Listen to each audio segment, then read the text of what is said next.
Hey everybody, welcome to Christ Community Church Watch Parties. We're so glad you're joining us to grow in your discipleship unto Jesus. We've been looking at doctrine all year, this year in our watch parties, and we're going to study some great aspects of doctrine together. But before we do, I want to invite you to take our Rooted course here at Christ Community Church. It's the best way for you to get engaged with the mission that God is accomplishing in and through our church here in our community. So you can take a few online, videos, questionnaires. It helps you get to know who we are, where we're headed, and how we're going to get there together. We'd love to have you be a part of things here at the church. So now that we are jumping into our doctrinal discussion, we've been in a segment called The Fall, which is studying all about the fall of humanity, sin, its effect on us in the world. Today we're going to discuss the world opposed to God, and it's the final section in this segment before we get to some really, really good stuff talking about redemption. So we're talking about the world opposed to God. Elijah, what does it mean? Well, when we say the world, we're using the term world to refer to what Scripture describes as an active and evil spiritual force that is in direct conflict with God and His kingdom. Actually, even in Ephesians 2:2, it says, "You used to live in sin just like the rest of the world, obeying the devil, the commander of the powers in the unseen world. He is the spirit at work in the hearts of those who refuse to obey God." So when we're talking about world, this worldly evil operates under Satan's control, displaying the same self-centeredness and deceit that is found within his character. But we as followers of Jesus are called to overcome the spiritual evil in this world by faith in the Son of God. We see in 1 John 4-5, "For every child of God defeats this evil world, and we achieve this victory through our faith. And who can win this battle against this world? Only those who believe that Jesus is the Son of God." So we are meant and called to defeat evil, have victory, and win this battle, but not through violence, judgment, or control like a worldly battle or war that you would see, but through and only through believing in and following Jesus. Simple, right? Yeah, it's definitely easier said than done, right? Yeah. Like, this is the victory that overcomes the world, our faith in Jesus. And the reason why that is how we overcome the world is because He's the one that overcame the world. The problem is, for us, and the reason why it's easier said than done, is that we're so easily distracted by the world and what the world offers.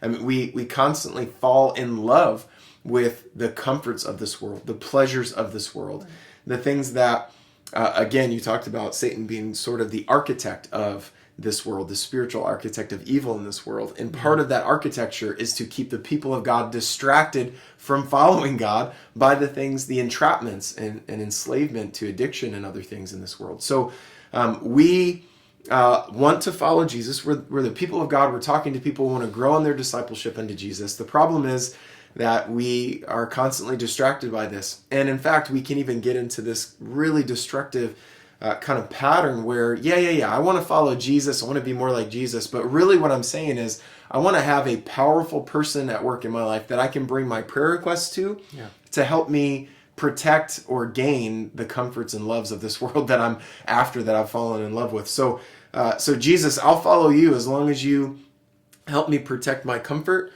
I'll follow you as long as you bring me promotion, as long as you bring me prosperity, wealth, peace, as long as you provide for me a spouse who's really hot. I just the things that I'm praying for, I want Jesus to give me those things. It's because my heart is so distracted by the love of this world. And, I want to share with you kind of a personal story. When I was in high school, I was dating a girl who's not my wife now. And I remember really just like feeling conflicted or feeling distracted in my following Jesus and my discipleship of Jesus. I had kind of like laid aside some of the engagement of my heart to follow Jesus because I was so engaged in this romantic relationship. And I had this dream one night that I am absolutely 100% convinced is from the Lord. In the dream, I'm being brought by boat to an island where there is a war happening. There's a conflict happening, and there are bombs going off and gunfire and all of this. And so I was brought by boat into this location where the commander or the general of the army was there. And I was coming to meet him because I was going to ask him if I could marry his daughter.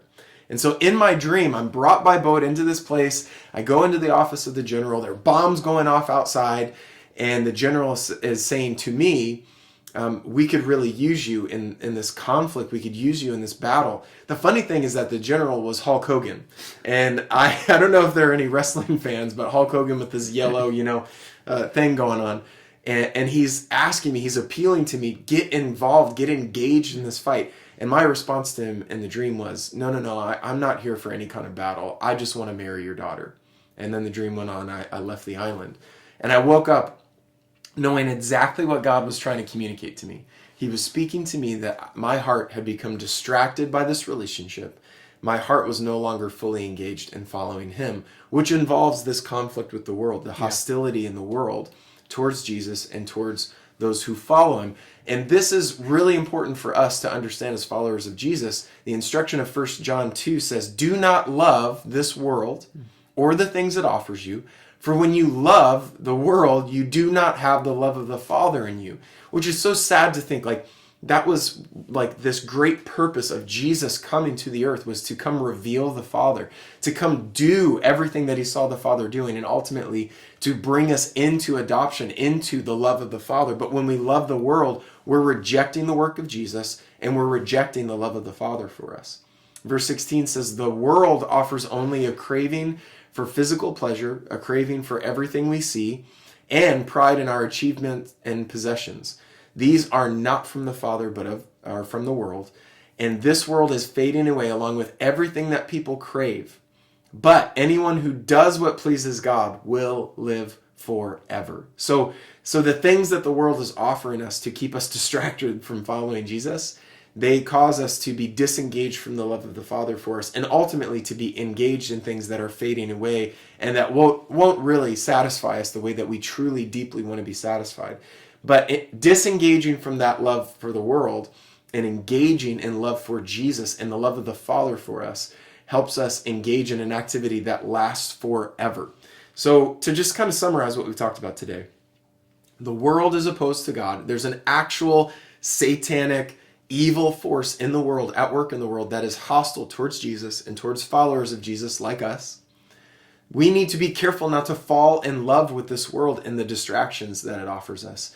And we overcome this world through faith in Jesus because he is the one who overcame the world. So we're going to jump in to some questions now with your watch party, or if you're watching this by yourself, you can just kind of have some dialogue with the Lord, have a conversation with yourself or with the Lord. And we just invite you to engage. Really jump in with all your heart to these questions and engage with those who are around you or with the Lord now. And we can't wait to be together again next week for watch parties and this Sunday at Christ Community Church. We'll see you soon.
What do you think about mixing it up a little bit?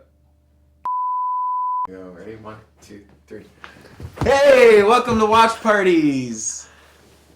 I like it.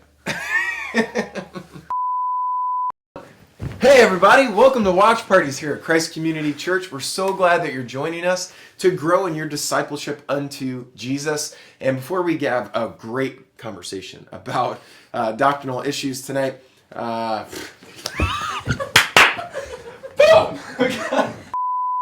Fixing myself. Ready? 3, 2, 1. Hey everyone, and welcome to Watch Parties with us, Elijah and Brad.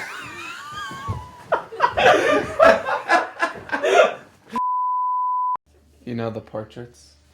Like school portraits when you're like